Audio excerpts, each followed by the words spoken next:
अगर तुम चाहते हो कि कोई तुम्हें इज्जत दे, तुम्हारा सम्मान करे, तो इसका सिर्फ एक ही समाधान है दोस्त, और वो ये है कि तुम अपनी फील्ड के बाप बनो। जब जब तुम अपने काम में अपनी क्रिएटिविटी का इस्तेमाल करोगे, तुम अपनी फील्ड में बाकी लोगों से ज्यादा कमाल करोगे। अरे जब है बड़े सपने तेरे, तो क्यों थोड़े में समझौता करे। झुकती है दुनिया अकेले के आगे भी प्यारे मोहन, पर पहले तू अपनी फील्ड का बाप तो बन। पता है 90% से ज्यादा लोग इसलिए फेल नहीं होते क्योंकि वो बहुत बड़ा सोच लेते हैं जिसे वो नहीं कर पाते, बल्कि वो इसलिए फेल होते हैं क्योंकि वो बहुत छोटा सोचते हैं, और छोटी सोच कभी बड़ा बदलाव नहीं लाती। इसलिए बड़ा बदलाव लाना है तुझे तो सपने नहीं लक्ष्य रखो। सपने और लक्ष्य में यही अंतर है कि सपने के लिए बिना मेहनत की नींद चाहिए, जबकि लक्ष्य के लिए बिना नींद की मेहनत चाहिए। और जब भी तुम्हें ये लगे कि तुम चारों तरफ से घिर गए हो, जब तुम्हारे पास कोई ऑप्शन ही न बचा हो, उस वक्त बस इतना याद रखना, यही वो मोमेंट है जहाँ से तुम्हारी तकदीर बदलेगी। एक डायमंड जितना ज्यादा घिसता है, उतनी ही ज्यादा उसकी वैल्यू होती है। तो अगर अभी परिस्थिति खराब है तुम्हारी, तो ये रोने का वक्त नहीं, बल्कि एक अपॉर्चुनिटी है, इसका फायदा उठाना सीखो। वैसे भी इतिहास लिखने के लिए कलम नहीं, हौसलों की जरूरत होती है। हौसले ही तो है जो तुम्हें और ज्यादा डिजर्विंग बनाते हैं, क्योंकि लाइफ में तुम्हें वो नहीं मिलता जो तुम्हें चाहिए, बल्कि वो मिलता है जो तुम डिजर्व करते हो। दोस्त, खुद को डिजर्विंग बनाओ। चाहिए तो सभी को होता है, लेकिन मिलता उसे है जो डिजर्व करता है। तू नहीं करेगा तो वक्त करेगा, जो भी करेगा अच्छा नहीं करेगा। इसलिए बेशक तू गलतियां कर, समय उसे सही करेगा। अभी तो समय है, और क्या लेगा। अरे पता भी नहीं चलेगा कब जीरो से हीरो बन गए। तू लगातार चलता तो रहे, वरना पता भी नहीं चलेगा कब अमीर से फकीर बन गए। चाहे तो मजे में दिन गुजार के देख लो।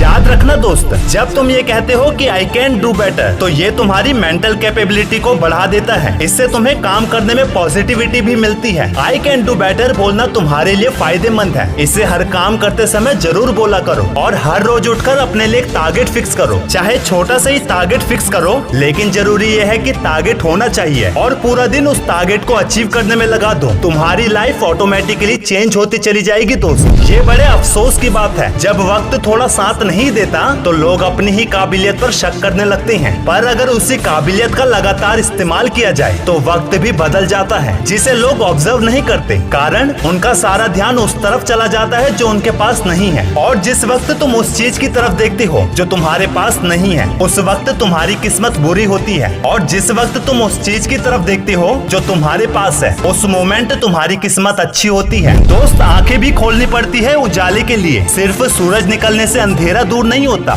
गौर से देखोगे तब मालूम पड़ेगा, परिस्थितियाँ जितना ज्यादा तोड़ती हैं, उससे कहीं ज्यादा मजबूत बनते हो तुम। इसलिए वक्त कितना ही ज्यादा खराब हो, काम करने का जो ठाना है उसे पूरा करो, क्योंकि एक पूरा किया हुआ काम 50 आधे अधूरे काम से कहीं ज्यादा अच्छा है। वीडियो के लास्ट में बस इतना ही कहूंगा, हर फील्ड में 2 से 3 चैंप जरूर बैठे होते हैं। चैंपियन उन्हें सिर्फ उनकी मेहनत नहीं बनाती, बल्कि किसी भी फील्ड में बाप बनने के लिए स्मार्टनेस होनी बहुत जरूरी है दोस्त। जैसे लोगों से अपना काम निकलवाना, आने वाली प्रॉब्लम को बाकी लोगों से पहले भाप लेना, इमोशन को सबसे लास्ट में रखना, ये स्मार्टनेस की कुछ वो क्वालिटीज हैं जो एक साधारण बच्चे को भी अपनी फील्ड का बाप बना देती है। वीडियो अच्छी लगे तो चैनल को सब्सक्राइब करके बेल आइकॉन जरूर दबाना।